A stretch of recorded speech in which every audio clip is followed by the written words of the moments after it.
Welcome to Coaches Weekly. I'm CJ Sellner here with head baseball coach Mike Stosky. Coach, congratulations, another NAC championship. You've had a few days to process it now. How does it feel? Just as good as it did the other day. That feeling that you get after that last out's recorded and you get to hug all the guys and the parents and all that. That feeling doesn't really go away probably until we get on the bus on Wednesday. So which is good because I want our guys to enjoy it. I want our guys to understand it. And while the Doug Matthews and Brent Spores of the world has won 4 of these, Aaron Wicker's never won one. Keaton Connor's never won one. So it's those kind of guys that you're also excited for. But it was. I'm just as excited now as I was 2 days ago.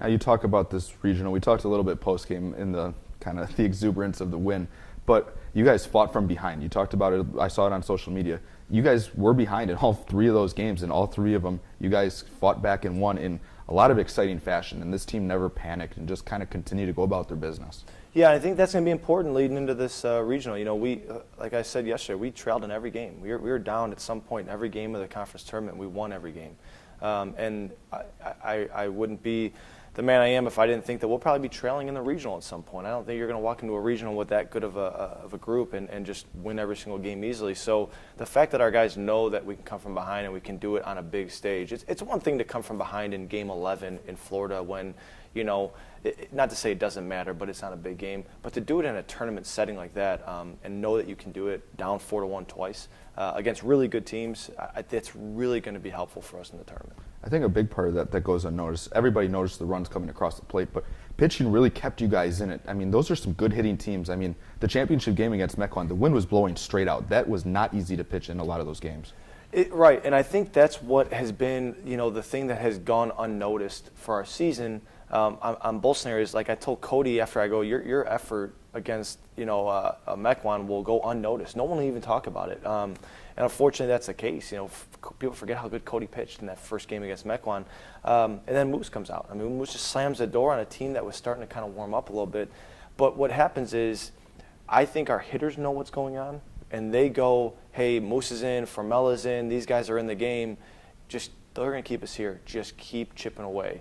And while they're not trying to score 5 runs in an inning because we don't need it, because they know that we have enough game left to score, sometimes it just happens because they're relaxed and they're just taking their swings. So you can definitely see on the hitting side there's no panic because of what we've done on the mound.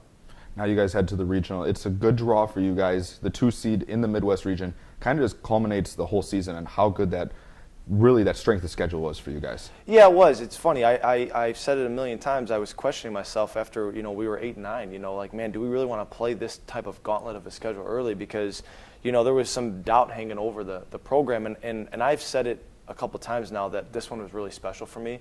And finally someone asked me, why is it so special? I said, because I felt like we were doubted a little bit more than we've ever been, especially when we were 8-9. And I just wanted to tell everyone, guys, we played a great schedule and our best baseball's ahead of us. So it definitely paid off. And having the 2 seed in the Midwest, we have 8 really good teams. The tournament is going to be, anybody can win it at this point. So I do like our draw and the fact that we know who we're going to play. We know who we're going to play. One of 2 teams in Game 2 as well. And just like last year, we were the 2 seed and Lacrosse was the 1, and the top 2 teams met in the semis. And Whitewater and Lacrosse are hopefully going to battle it out to meet us in the semis too. So we're excited about it, and right now all 100% focused on McAllister. And it's just kind of one of those things, but I think it sets up also nice. You guys play the 7:45 game on Thursday night. Having just kind of the way you guys have played almost that major league schedule in the conference tournament, you guys played 7 o'clock, 7 o'clock, and 1 o'clock, that you guys are just kind of on that same pattern that everything can just kind of roll the same way it has for the last couple weeks. That's exactly right. Someone said this morning, man, would you rather play the early game to get it done with? And I don't think so. I like that we're playing the night game. We played the night game last year, and we scored 16 runs or something. And like you just said, this whole conference tournament we played at night. So our guys are very comfortable with it. They're probably pretty happy they get to sleep in a little bit too. But it'll be good for everyone. I know the day seems like it takes forever because you just want to play, But you also can kind of get a feel for how the tournament's going. I'm going to be able to sit there and watch 27 innings of baseball before we play and kind of see, is defense going to be the name of the game? Is pitching it, or is this going to be an offensive regional? And we kind of figured that out last year as well. So I think there's an advantage to playing at night, and if we win, we play at night again. So we'll hopefully that's to our advantage. Well, we look forward to seeing you guys back on the field. Cougars in the Midwest Regional at UW Whitewater. Can find all the live feeds at cucougars.com for links, tickets, and everything you need to know about the regional.